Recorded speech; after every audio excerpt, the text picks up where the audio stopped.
প্রস্তাবিত জাতীয় বাজেট বিপ্লবী না হলেও ব্যবসা ও জনবান্ধব, দাবি অর্থ উপদেষ্টা। ঋণ পরিশোধের দুষ্ট চক্র থেকে বের হতে চায় সরকার, বললেন পরিকল্পনা উপদেষ্টা। মূল্যস্ফীতি ৬.৫% নামিয়ে আনার ভাবনা উচ্চবিলাসী, মনে করে সিপিডি। কালো টাকা সাদা করার সুযোগ জুলাই বিপ্লবের চেতনা পরিপন্থী। সরকারের স্থায়িত্বের জন্য ৭০ অনুচ্ছেদ প্রয়োজন, ঐকমত্য কমিশনের বৈঠকে রাজনৈতিক দলগুলোর অভিমত। প্রয়োজনীয় সংশোধনী আনার সুপারিশ। রাজনৈতিক দলগুলোকে পাশ কাটিয়ে সংবিধান পরিবর্তন সম্ভব নয়, মন্তব্য আইন উপদেষ্টার। হাসিনাকে ফেরত দিতে ভারত এখনো প্রতিক্রিয়া দেয়নি, জানালেন পররাষ্ট্র উপদেষ্টা। শেখ হাসিনার বিরুদ্ধে ট্রাইব্যুনালে গুমের অভিযোগ সালাউদ্দিনের। চানখারপুল হত্যাকাণ্ডের 4 আসামিকে আদালতে হাজির হওয়ার নির্দেশ। দেখছিলেন ক্রাউন সিমেন্ট সংবাদ শিরোনাম। প্রস্তাবিত জাতীয় বাজেট বিপ্লবী না হলেও ব্যবসা ও জনবান্ধব, এমন দাবি করেছেন অর্থ উপদেষ্টা ডক্টর সালেউদ্দিন আহমেদ। এই বাজেটের ধরন কিছুটা গতানুগতিক হলেও কারো পদাঙ্ক শতভাগ অনুসরণ করা হয়নি। আর পরিকল্পনা উপদেষ্টা ডক্টর ওয়াহিদুদ্দিন মাহমুদ এ বাজেটকে শতভাগ বাস্তবায়নযোগ্য, বাস্তবমুখী বাজেট বলে উল্লেখ করেছেন। আরো জানাচ্ছেন জিয়াউল হক সবুজ। রীতি অনুযায়ী বাজেট ঘোষণার পরদিনই উপদেষ্টাদের সঙ্গে নিয়ে বাজেটোত্তর সংবাদ সম্মেলনে হাজির হন অর্থ উপদেষ্টা ডক্টর সালেউদ্দিন আহমেদ।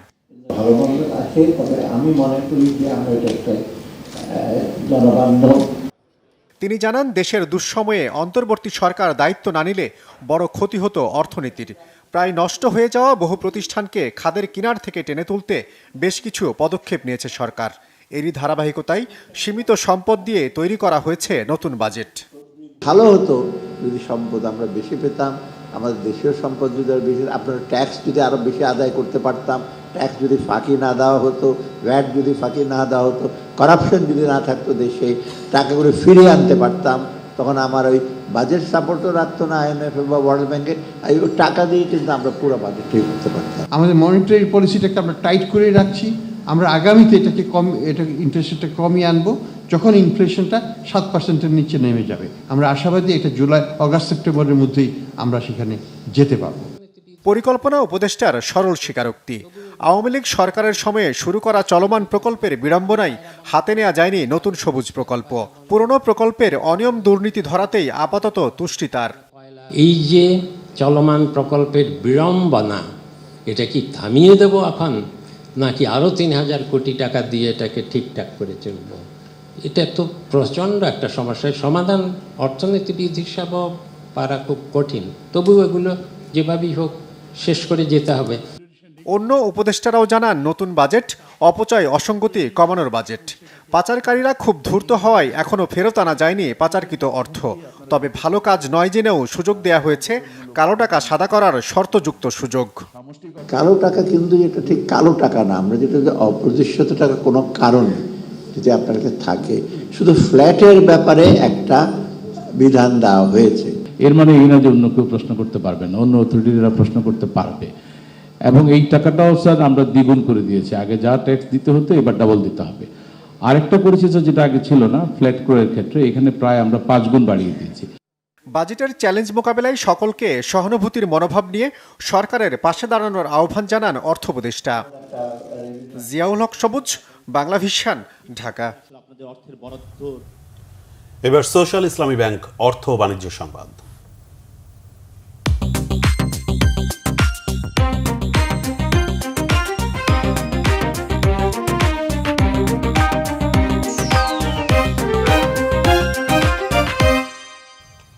ঘোষিত বাজেটের অর্থনৈতিক দিকগুলো আশাব্যঞ্জক, তবে তা বাস্তবায়নে কষ্ট হবে।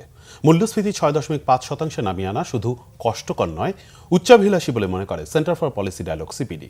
গবেষণা প্রতিষ্ঠানটি মনে করে কালো টাকা সাদা করার সুযোগ একেবারে বন্ধ করা উচিত। গোলাম মঈনুল হাসানের রিপোর্ট। প্রতি বছর জাতীয় বাজেট পেশের পরের দিন সিপিডি বাজেট নিয়ে তাদের পর্যালোচনা জানিয়ে আসছে। এরই ধারাবাহিকতায় মঙ্গলবার রাজধানীর হোটেলে মিডিয়া ব্রিফিং এর আয়োজন করা হয়।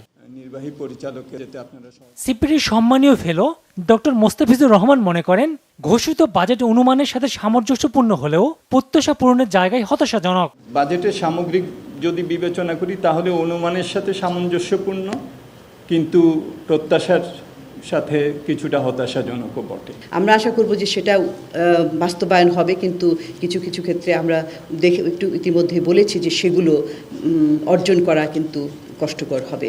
মূল্যস্ফীতির লক্ষ্যমাত্রা যেটা রাখা হয়েছে 26-এর শেষে 6.5% অর্জন করতে হলে অনেক একটা কষ্টকর হবে, এবং এই প্রক্ষেপণটা একটা উচ্চাকাঙ্ক্ষী প্রক্ষেপণ মনে হয়। রাজস্ব আদায়ের লক্ষ্য পূরণ নিয়ে সংশয়ের কারণ আছে বলছে সিপিডি।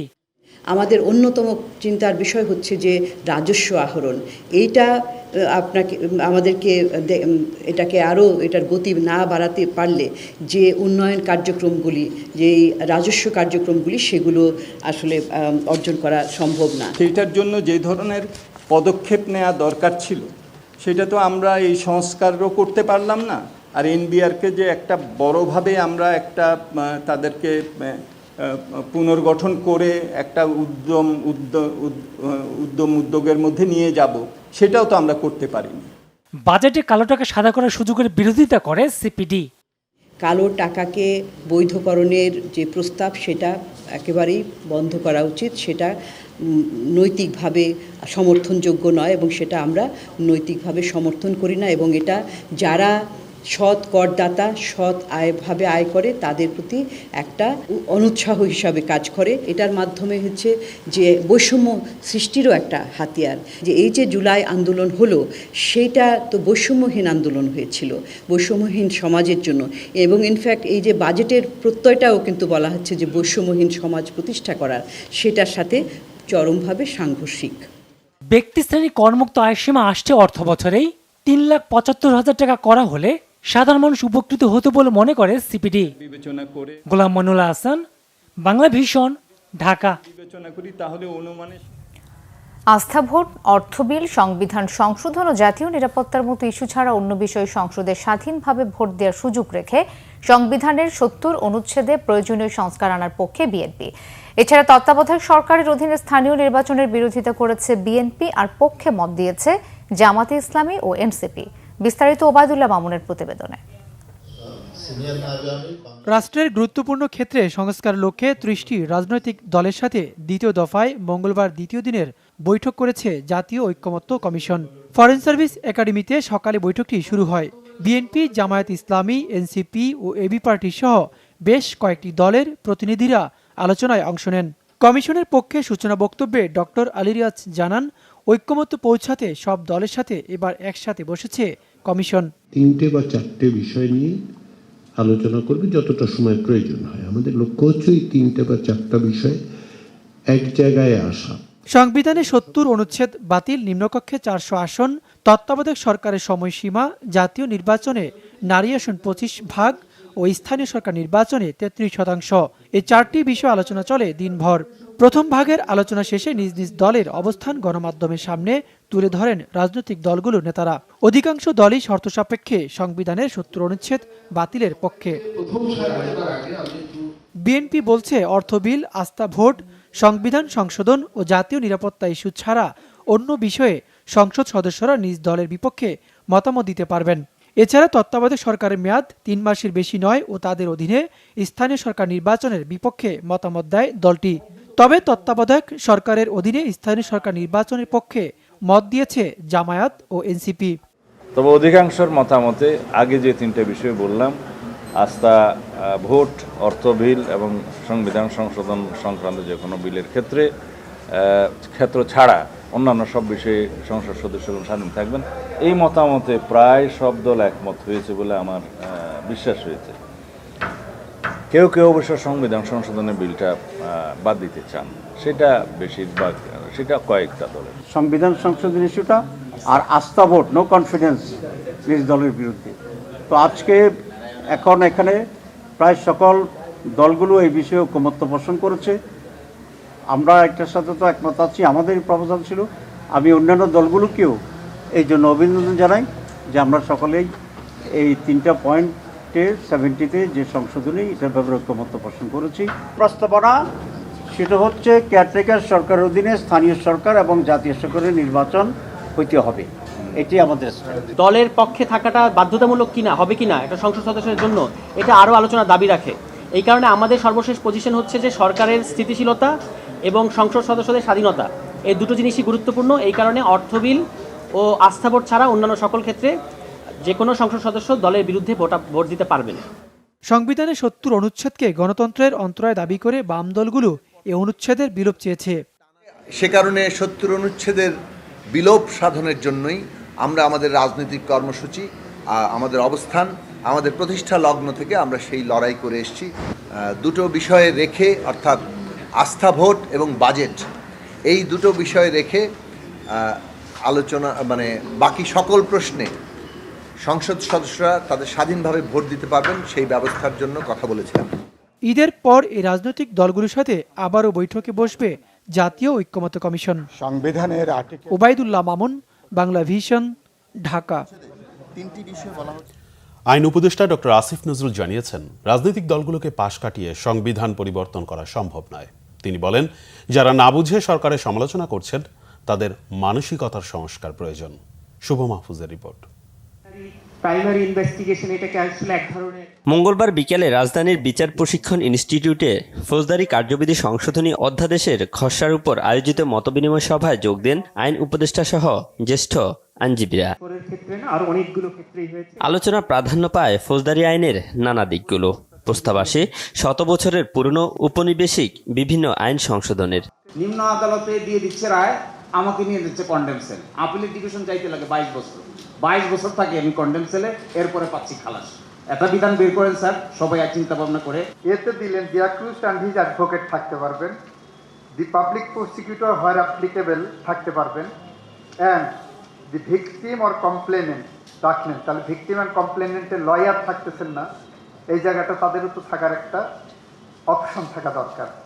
আপনি যদি এটা ওয়াইড করে দেবেন, যেটা আগে যারা যে আইন ল এনফোর্সমেন্টের যে পুলিশের যে ক্ষমতা ছিল এটাকে ওয়াইড করা হচ্ছে, তাহলে আমি মনে হচ্ছি হিউম্যান রাইট ভায়োলেট হলো, মানুষের অধিকার কিন্তু আরো লঙ্ঘিত হয় মনে করি। সভা শেষে সংস্কার নিয়ে নানা মহলে ওঠা বিভিন্ন প্রশ্নের জবাব দেন আইন উপদেষ্টা। অনেকে বলে যে এরকম আপনারা তো এত সংস্কার প্রস্তাব আমরা করে দিচ্ছি, কই কিছুই তো হচ্ছে না। আমরা কিন্তু এটা ইমপ্লিমেন্ট করার কাজ শুরু করেছি। যেমন আপনারা আজকে সেমিনারে দেখেছেন, আমরা বলেছি আমরা সিপিসির অ্যামেন্ডমেন্ট করেছি, আমরা সাইবার সুরক্ষা আইনের অ্যামেন্ডমেন্ট করেছি, আমরা আপনার নারী ও শিশু নির্যাতন দমন আইন করেছি, আমরা পাওয়ার অফ অ্যাটর্নির ক্ষেত্রে বিধান চেঞ্জ করেছি, আমরা জুডিশিয়াল সার্ভিসে নিয়োগের বিধিমালা যে সেটা চেঞ্জ করতে যাচ্ছি। আমরা খুব অচিরেই লিগাল এইড সার্ভিস অ্যাক্ট আছে এবং সিআরপিসি আপনারা আজকে শুনলেন সেটা করতে যাচ্ছি।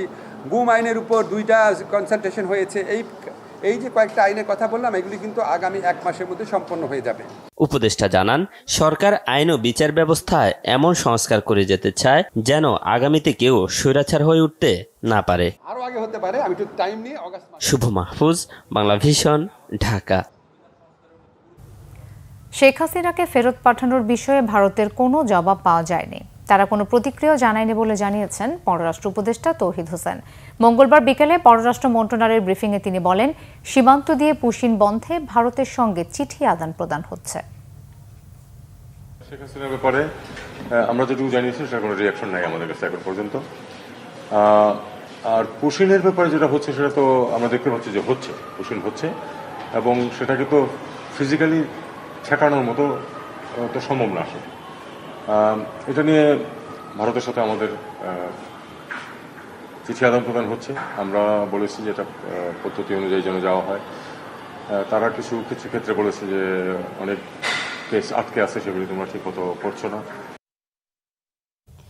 অপহরণ ও গুমের অভিযোগে শেখ হাসিনা সহ 7 জনের বিরুদ্ধে আন্তর্জাতিক অপরাধ ট্রাইব্যুনালে অভিযোগ দাখিল করেছেন বিএনপির স্থায়ী কমিটির সদস্য সালাউদ্দিন আহমেদ।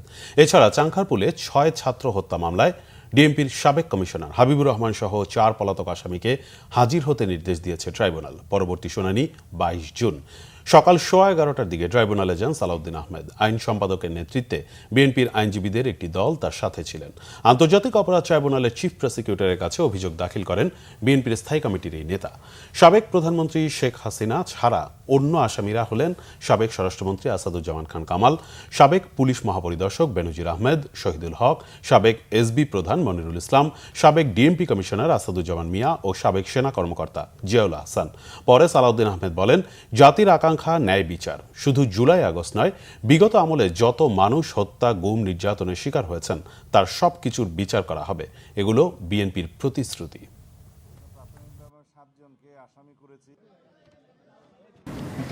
আমি কি দেখতে চাই সেটা ন্যায় বিচার না, আইন যেভাবে মনে করবে, বিচারে যেভাবে সাব্যস্ত হবে সেটাই আমরা মেনে নেব। আমি তো চাইবো সর্বোচ্চ সাজা হোক, কিন্তু আইন আদালত সেটা সিদ্ধান্ত নেবে যে কোন সাজা তাদেরকে প্রমাণ করা হবে, দেয়া হবে, এবং কিভাবে আমরা প্রমাণ করতে পারলাম সেটার উপর নির্ভর করবে। সুতরাং বিচারের বিষয়ে কিন্তু স্পেসিফিক এভাবে বলা যায় না যে আমি অমুকের ফাঁসি চাই, অমুকের এই চাই। আমাকে প্রমাণ করার দায়িত্ব আমার, এবং কোর্ট বুঝবে, আদালত সিদ্ধান্ত নেবে কোন সাজা দেবে। আদালতের রায় ও নির্বাচন কমিশনের গেজেট বাস্তবায়নে অনতিবিলম্বে শপথ আয়োজন করা না হলে ঢাকাবাসীকে সাথে নিয়ে শপথের আয়োজন করা হবে, জানান ইশরাক হোসেন। নগর ভবনে বহিরাগতদের কোনো ঠাঁই হবে না বলেও সাফ জানিয়ে দেন তিনি। ঈদে নগরবাসীর সেবা ও জনভোগান্তি বিবেচনায় আন্দোলন আপাতত শিথিল করা হয়েছে।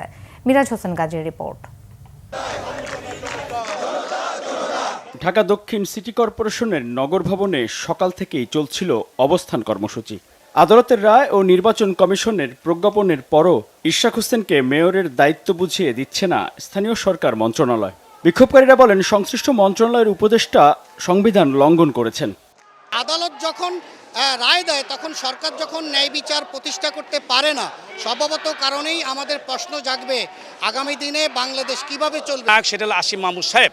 এই আসিম মাহমুদ সাহেবের কালো হস্তক্ষেপের, কালো হাতের ছোবলের জন্য আজকে আমরা নগরবাসীরা অতিষ্ঠ হয়ে আছি।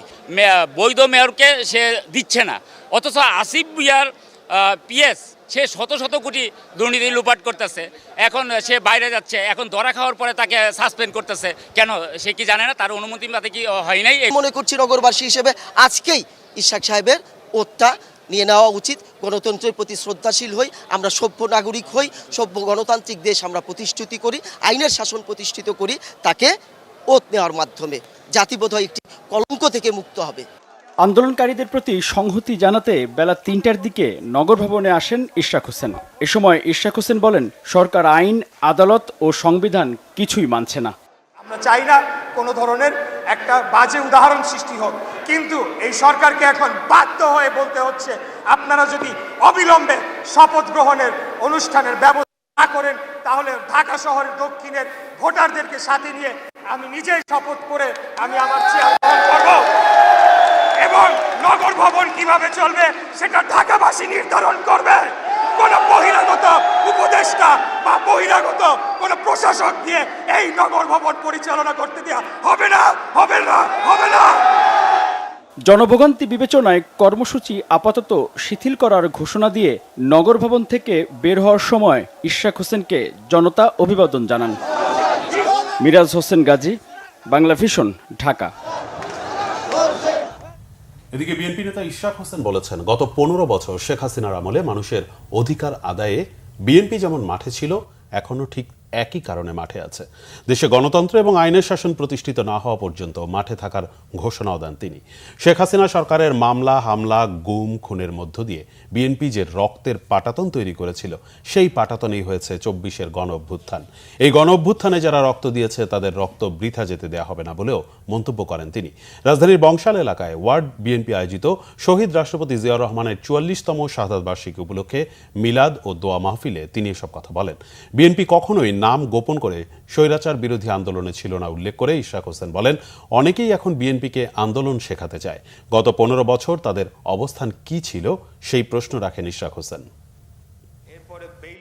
বাংলাদেশ জাতীয়তাবাদী দল বিএনপি বাংলাদেশের স্বাধীনতা, সার্বভৌমত্ব এবং জনগণের ভোটের অধিকার রক্ষার্থে আমরা অতীতের ন্যায় আগামী দিনেও যে কোনো মুহূর্তে, যে কোনো মূল্যে এটিকে প্রতিষ্ঠা করার জন্য রাজপথে থাকবো ইনশাআল্লাহ। এটা আমাদের ওয়াদা, প্রতিজ্ঞা।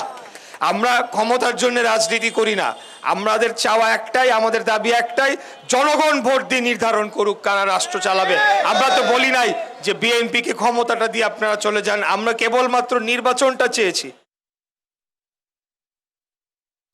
বিএনপির স্থায়ী কমিটির সদস্য ডক্টর মঈন খান বলেছেন, স্বৈরতন্ত্র থেকে গণতন্ত্র উত্তরণে সংগ্রাম করেছে বিএনপি, আগামীতেও করবে। স্থায়ী কমিটির আরেক নেতা সালাউদ্দিন আহমেদ বলেছেন, ডিসেম্বরও যথেষ্ট দেরি, এর আগেও নির্বাচন সম্ভব।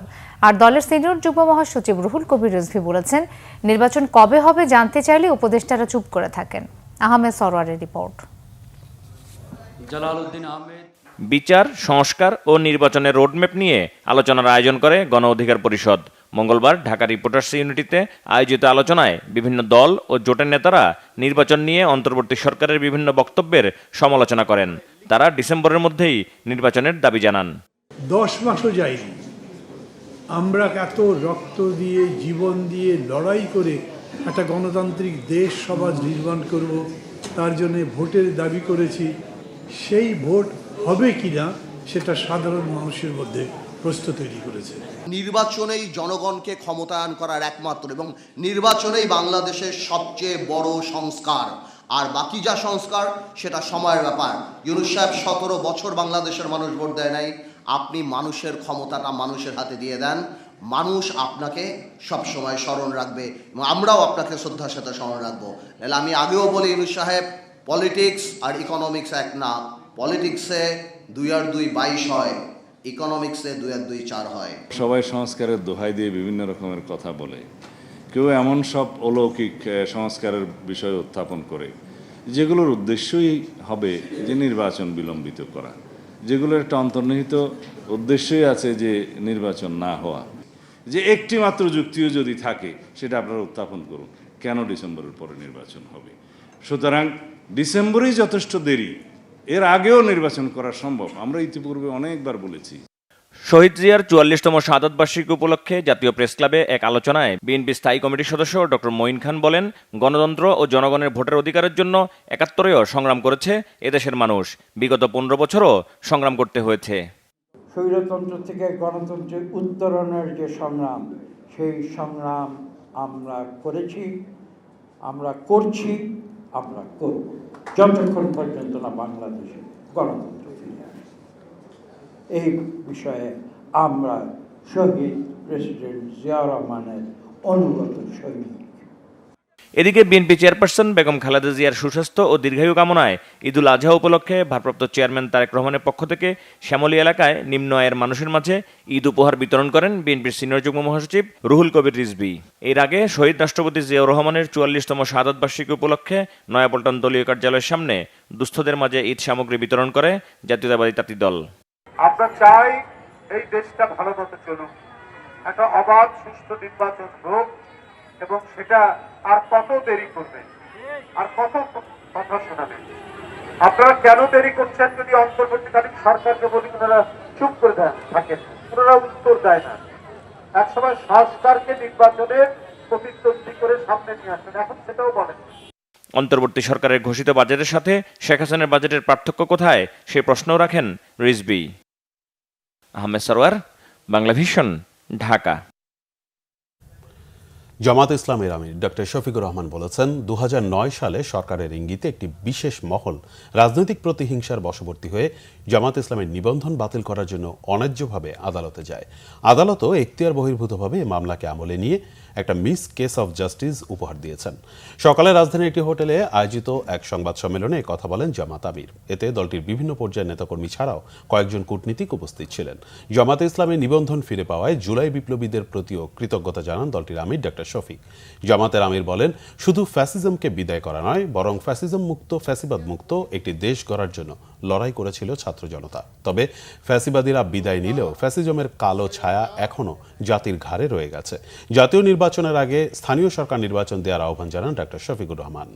আমাদের নিবন্ধন বাতিল করার জন্য অন্যায্যভাবে, বেআইনিভাবে আদালতে যায়। আদালতও এখতিয়ার বহির্ভূতভাবে এই মামলাকে আমলে নিয়ে ন্যায়প্রষ্ঠ রায় উপহার দিয়েছে। দীর্ঘ আইনি লড়াইয়ের পর 1 জুন 2025 সাল আপিল সেটেল হয় এবং আপিল বিভাগ সর্বসম্মত রায়ে হাইকোর্টের দেওয়া রায়কে অবৈধ এবং বাতিল ঘোষণা করেন। আমরা মহান আল্লাহর শুকরিয়া আদায় করি। 254 জন অসুস্থ অসচ্ছল সাংবাদিক পরিবারের মাঝে 1,63,50,000 টাকার কল্যাণ অনুদান বিতরণ করল বাংলাদেশ সাংবাদিক কল্যাণ ট্রাস্ট। রাজধানীর তথ্য ভবনে এই অনুদানের চেক বিতরণ অনুষ্ঠানে প্রধান অতিথি ছিলেন তথ্য ও সম্প্রচার মন্ত্রণালয়ের সচিব মাহবুবা ফারজানা। তিনি বলেন, অসুস্থ ও অসচ্ছল সাংবাদিকদের মধ্যে কল্যাণ অনুদান বিতরণ একটি চলমান প্রক্রিয়া। তিনি আরও বলেন, গুজব ও অপতথ্য মোকাবেলায় সাংবাদিকদের কার্যকর ভূমিকা পালন করতে হবে। ন্যায়ভিত্তিক সমাজ বিনির্মাণে বস্তুনিষ্ঠ সংবাদ পরিবেশন করতে সাংবাদিকদের প্রতি আহ্বান জানান তথ্য সচিব।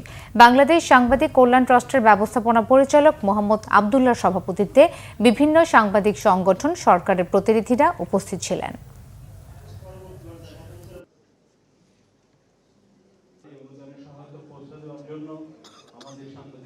এই সময়টাকে আমাদেরকে খুব বিচক্ষণতার সাথে, ধৈর্যের সাথে মোকাবেলা পার করতে হবে এবং আমাদের সাংবাদিক ভাই বোনদের সবচাইতে বড় ভূমিকা রয়েছে এই সময়টাতে সুস্থির করার জন্য সমাজটাকে এবং এই দেশটাকে।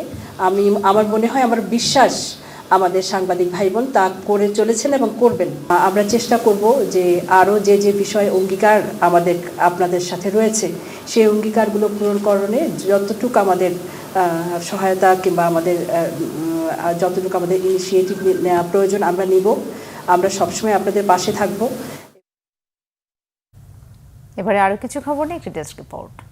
আমাদের শত্রু এই কথাটা রাজধানীতে জাতীয় প্রেস ক্লাবের তোফাজ্জল হোসেন মানিক মিয়া হলে বিএসএফের অবৈধ পুশিন বন্ধ করা, ভারতীয় নাগরিকদের ফেরত পাঠানো, মানবিক করিডোর ও সীমান্ত নিরাপত্তা বৃদ্ধিকরণ শীর্ষক নাগরিক সভা হয়েছে। সার্বভৌমত্ব সুরক্ষা পরিষদের উদ্যোগে আয়োজিত সভায় সংগঠনের প্রধান সমন্বয়ক মোহাম্মদ মোস্তফা আল ইজাজের সঞ্চালনায় সভাপতিত্ব করেন বিচারপতি আব্দুস সালাম মামুন। প্রধান আলোচক ছিলেন বিএফইউজ ও সম্মিলিত পেশাজীবী পরিষদের মহাসচিব কাদের গনি চৌধুরী। মুখ্য আলোচক ছিলেন বিএনপি চেয়ারপারসনের উপদেষ্টা ডক্টর সুকুমল বড়ুয়া। বক্তারা পুশিনকে গুরুত্ব দিয়ে অবিলম্বে সেনা প্রধান সহ সংশ্লিষ্টদের সাথে বসে একটি জাতীয় নিরাপত্তা পরিষদ গঠনের দাবি জানান।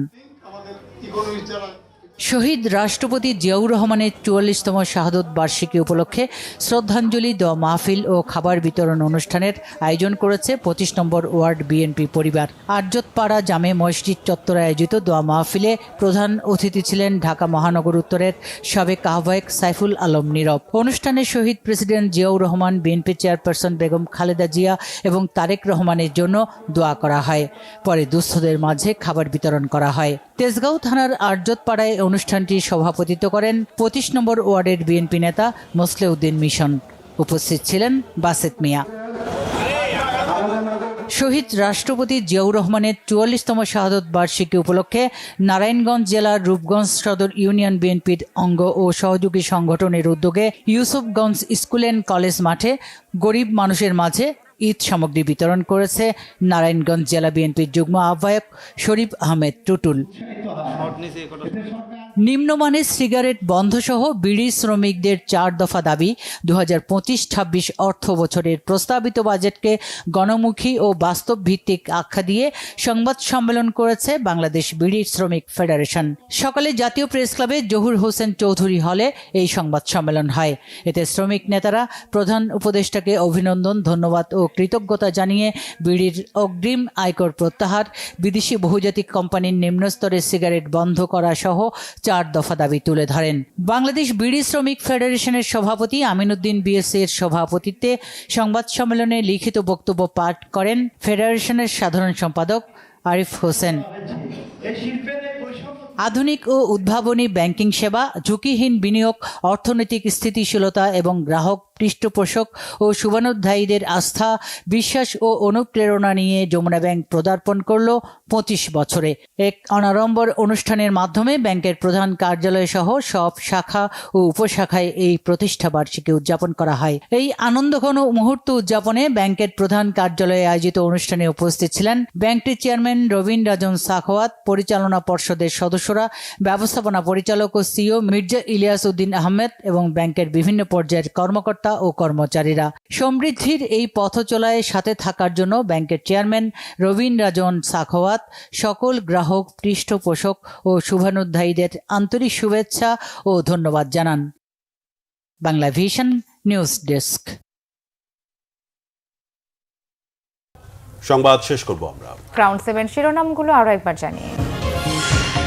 প্রস্তাবিত জাতীয় বাজেট বিপ্লবী না হলেও ব্যবসা ও জনবান্ধব, দাবি অর্থ উপদেষ্টার। ঋণ পরিশোধের দুষ্ট চক্র থেকে বের হতে চায় সরকার, বললেন পরিকল্পনা উপদেষ্টা। মূল্যস্ফীতি 6.5% নামিয়ে আনার ভাবনা উচ্চাভিলাষী মনে করে সিপিডি। কালো টাকা সাদা করার সুযোগ জুলাই বিপ্লবের চেতনা পরিপন্থী। সরকারের স্থায়িত্বের জন্য 70 অনুচ্ছেদ প্রয়োজন। ঐকমত্য কমিশনের বৈঠকে রাজনৈতিক দলগুলোর অভিমত। প্রয়োজনীয় সংশোধনী আনার সুপারিশ। রাজনৈতিক দলগুলোকে পাশ কাটিয়ে সংবিধান পরিবর্তন সম্ভব নয় মন্তব্য আইন উপদেষ্টার। হাসিনাকে ফেরত দিতে ভারত এখনো প্রতিক্রিয়া দেয়নি জানালেন পররাষ্ট্র উপদেষ্টা। শেখ হাসিনার বিরুদ্ধে ট্রাইব্যুনালে গুমের অভিযোগ সালাউদ্দিনের। চানখারপুল হত্যাকাণ্ডের 4 আসামিকে আদালতে হাজির হওয়ার নির্দেশ।